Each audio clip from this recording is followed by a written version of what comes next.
जैसे आपने तंत्र विद्या के बारे में एक जिक्र किया।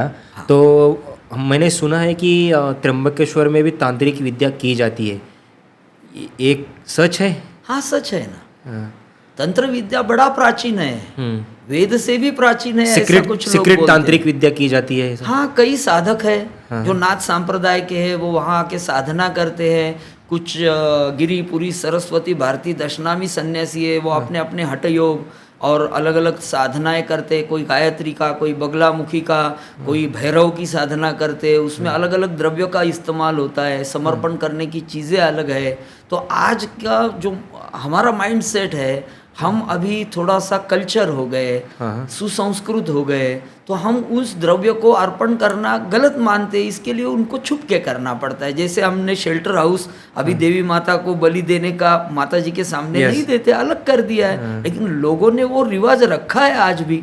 ऐसा माना जाता है कि वह तांत्रिक विद्या जो है वो निगेटिव एनर्जी है, और जो ग्रंथों में लिखी हुई विद्या जो है वो पॉजिटिव एनर्जी माना जाता है। तो तांत्रिक विद्या वो लुप्त होती जा रही है, लेकिन कौन सी विद्या का ज़्यादा फर्क पड़ता है, और क्या ये ऐसा है सच में निगेटिव एंड पॉजिटिव एनर्जी? नहीं, एनर्जी होती है। निगेटिव व पॉजिटिव वो इस्तेमाल करने वाले के ऊपर होता है। देखिए, अणु के कण में भी, एक कण में भी इतनी एनर्जी होती है कि एक पूरे शहर को जला दे, भंजन करे। तो हम लोग बोलते हैं कि वस्तुमान यानी वजन, जिसको नाम है, रूप है, गुण अवगुण है, उस पदार्थ के कण को, एक कण में भी इतनी ऊर्जा होती है कि वो शहर को जला दे।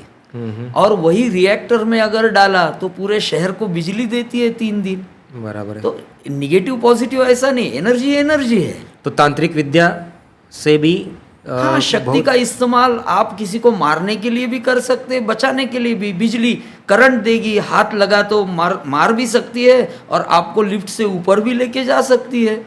आपका मिक्सर भी चला सकती है। तो तांत्रिक विद्या को आगे ज़्यादा फैलाया क्यों नहीं गया? इसीलिए कि उसका गलत इस्तेमाल करेंगे लोग। तो धार्मिक विद्या का तो गलत इस्तेमाल नहीं हो रहा है? हाँ, धार्मिक विद्या, यही धर्म किसको कहेंगे, ये बड़ा पेचीदा सवाल है। धर्म यानी इष्टानिष्ट विवेक है।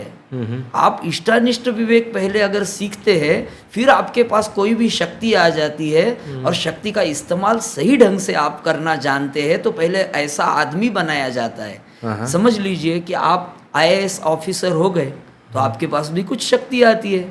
अभी वो शक्ति आप अपने फायदे के लिए इस्तेमाल करेंगे, खुद के जनता का नुकसान करके, या अपना नुकसान हो तो हो, जो अपने को पेमेंट मिलता है उतने से हम समाधानी होकर जन कल्याण के लिए इस्तेमाल करना चाहते हैं। अभी वो उसके ऊपर डिपेंड है। तो इसके लिए पहले जिसके पास वो शक्ति दी जाती है या आ जाती है, उसको अधिकार देखना पड़ता है। वो कैसा, अगर वो अच्छा आदमी है और अच्छी तरीके से वो इस्तेमाल करेगा तो शक्ति अच्छी है।